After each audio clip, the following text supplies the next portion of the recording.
E aí, gente, seja muito bem-vindo para mais um episódio do nosso podcast Terapia de Bolso e agora também videocast. Eu fico muito feliz que você esteja aqui. Se você ainda não me conhece, meu nome é Cristiele e esse espaço é onde eu trago um pouquinho do conhecimento da psicologia de uma forma bem prática, de uma forma bem cotidiana, para a gente conseguir usar esses conhecimentos que são tão úteis para o nosso dia a dia, com o objetivo, é claro, de termos uma vida mais saudável, mais equilibrada. E o assunto de hoje está muito relacionado com isso, que é o objetivo que temos em sermos felizes. Eu acredito que todo mundo está nesse mundo tentando fazer o melhor que pode, tentando usar as suas experiências da melhor forma possível para ter talvez o objetivo final seja a felicidade. E eu quero trazer isso aqui porque eu percebo que muitas vezes esse objetivo final, ele é um pouco mal interpretado. Acho que essa é a questão aqui. A gente muitas vezes percebe a felicidade como o pote de ouro lá no fim do túnel, né? No fim do arco-íris. Quando eu tiver todas essas coisas, ou quando eu alcançar X coisa, eu vou ser feliz. Quando, na verdade, a felicidade, ela não se trata de ser, mas sim em estar. E existe uma grande diferença entre ser e estar. A gente tem o erro, né? Muitas vezes essa percepção de que alguém é feliz todo o tempo nos traz uma expectativa irreal sobre isso. Então é importantíssimo que a gente reconheça aqui logo de início que nós estamos felizes, nós podemos sentir a felicidade em várias circunstâncias.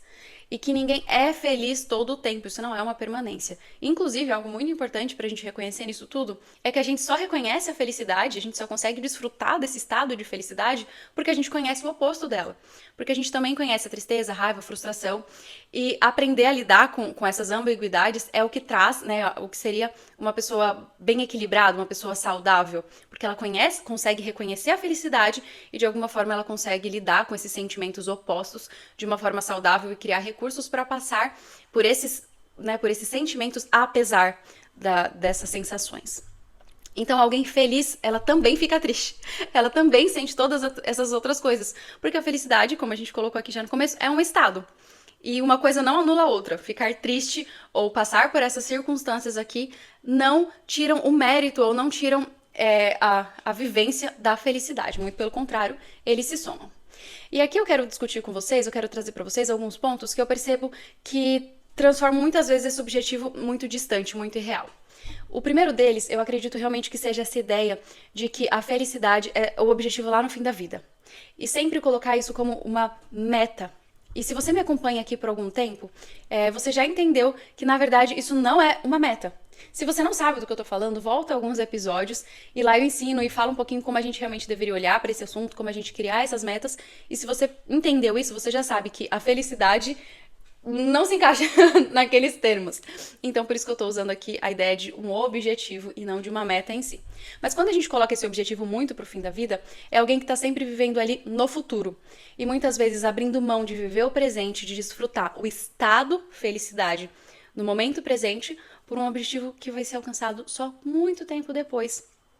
E se a gente entendeu agora que a felicidade é o estado do hoje, a gente abriria mão do que vem depois, né? Do que vem depois, e depois eu vou sempre postergando esse momento. Isso aqui não significa que você não precise ou não possa ter objetivos futuros, muito pelo contrário. Mas é a ideia de você reconhecer e desfrutar o que você está vivendo no presente. Porque esse pode ser o estado que você vai ter realmente ali um prazer em desfrutar o que você está conseguindo, o que você está conquistando, e não necessariamente sempre postergando isso. E quando a gente tem esse sentimento, esse entendimento de sempre postergar, isso sempre vai causar ali, né, uma frustração muito grande, uma ansiedade muito grande. E não é incomum quando a gente coloca esse objetivo lá pro final da vida. Quando você consegue, quando você conquista aquilo, e aí você vai olhar e falar, ok, o que eu tenho agora? Então é muito importante que você traga isso para os dados de realidade e consiga entender e desfrutar também, apesar dos objetivos futuros, que a felicidade ela pode estar aqui e agora, se você entender que é o estado do momento atual. Em contrapartida, enquanto tem muita gente vivendo por esse objetivo lá no final, tem muita gente também que tá vivendo e tentando desfrutar o hoje e sem conseguir realmente criar um plano ou sem conseguir avaliar as consequências, os custos-benefícios, já que a vida é aqui e agora, já que o que eu tenho é hoje, eu preciso desfrutar o hoje sem pensar muito nas consequências. E isso também não é um estado que traz uma vida muito equilibrada, certo? Eu buscar a felicidade intensamente, eu buscar o prazer apenas no momento atual, esse comportamento também pode me trazer algumas atitudes e comportamentos e consequências bastante negativas, você concorda? Então a gente pode pensar aqui em pessoas muito impulsivas, em pessoas que não refletem muito nas consequências, e que o posterior disso vai ser sempre a frustração, vai ser sempre não, mas pode ser que aconteça um sofrimento devido a esse imediatismo do sentir o aqui e agora. Eu vou colocar aqui, né, um outro obstáculo para a gente conseguir reconhecer o que é a felicidade é um pouquinho da sensação do eu deveria. Isso não é incomum. Eu vejo muitas pessoas se questionando e até fazendo esse questionamento com um grande pesar. Eu sinto que eu deveria estar feliz, mas eu não estou. Eu deveria estar feliz porque eu tenho tudo, eu tenho casa, eu tenho amigos, eu tenho família, e eu não sinto essa felicidade. E essa cobrança do eu deveria estar também trazem um grande sofrimento. E aqui eu tô citando todas essas coisas para você avaliar um pouquinho se você se encaixa nisso, ou se você já pensou um pouquinho dessa forma, e é claro, depois eu vou trazer pra gente como que a gente pode olhar para a felicidade de uma forma um pouquinho mais adaptativa. E um último padrão aqui de pensamento que eu vou trazer pra gente é a ideia de que algumas pessoas, elas, em busca dessa felicidade, elas se desapegam um pouquinho de fatos reais e tentam negar o que é a realidade. Isso também não ajuda. O que eu quero dizer com isso? Imagina aqui comigo uma pessoa que ela consegue reconhecer, eu tô colocando aqui dados de realidade, porque isso pode ser verdade, tá bom? Não é um pensamento disfuncional, é realmente um fato. Então alguém que talvez tenha crescido ou tenha vindo de um lugar que ela reconhece que ela não tem os mesmos privilégios de uma outra pessoa. Isso é um dado de realidade, certo? E talvez algumas pessoas se prendem a esses dados de realidade e negam qualquer outra possibilidade a partir disso. Então, bom, eu nunca vou conseguir ser feliz, ou a felicidade não é pra mim, já que eu não tenho os mesmos privilégios, já que eu não tive as mesmas oportunidades, e muitas vezes isso é real. Mas a gente tem uma forma de olhar pra isso. A psicologia sugere um termo que eu gosto bastante, que é o que a gente chama de aceitação e compromisso. E muitas vezes as pessoas interpretam mal essa ideia de aceitação. Aceitar não significa que eu gosto, que eu concordo, que eu acho justo, mas é entender que muitas dessas coisas eu não tenho controle de como mudar. Eu não consigo mudar de onde eu vim, eu não consigo mudar a família que eu nasci, o país que eu nasci. Tudo está bem estabelecido, já passou, eu não consigo mudar isso. Então, a partir desse fato, eu aceito que isso aconteceu comigo, eu aceito que eu passei por isso, apesar de não gostar, apesar de não concordar, apesar de não... Entende? O apesar de... E eu me comprometo a mudar o que eu posso a partir de então. Então, eu entendendo que eu discordo de todos esses fatos, o que eu posso fazer por isso? E as opções, elas são várias. E cada um vai entender o que faz mais sentido pra si. Se eu vou, né, me tornar alguém que eu vou lutar por isso, pra mudar o futuro pra outras pessoas. Ou se eu vou olhar a partir de mim e falar, bom, isso aconteceu comigo, e o que eu posso fazer então agora?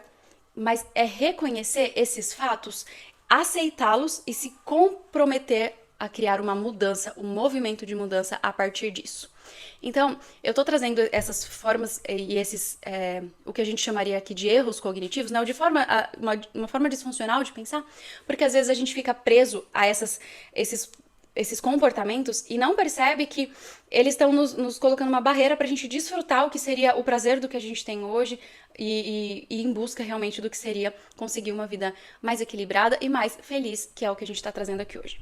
Nós temos uma linha de pensamento dentro da psicologia que a gente chama de psicologia positiva, que é justamente pessoas ali estudando e tentando encontrar formas da gente conseguir alcançar o bem-estar, o que seria o que a gente chama de homeostase, que é talvez um equilíbrio dentro das possibilidades, e é uma área da psicologia que estuda bastante a felicidade, certo? Então eu quis trazer aqui os 5 pontos que a psicologia positiva descrevem o que seria então a felicidade. Eu tenho certeza que isso vai ajudar muito a gente a tirar essa perspectiva de um campo muito imaginário, muito irreal e conseguir trazer para o nosso dia a dia.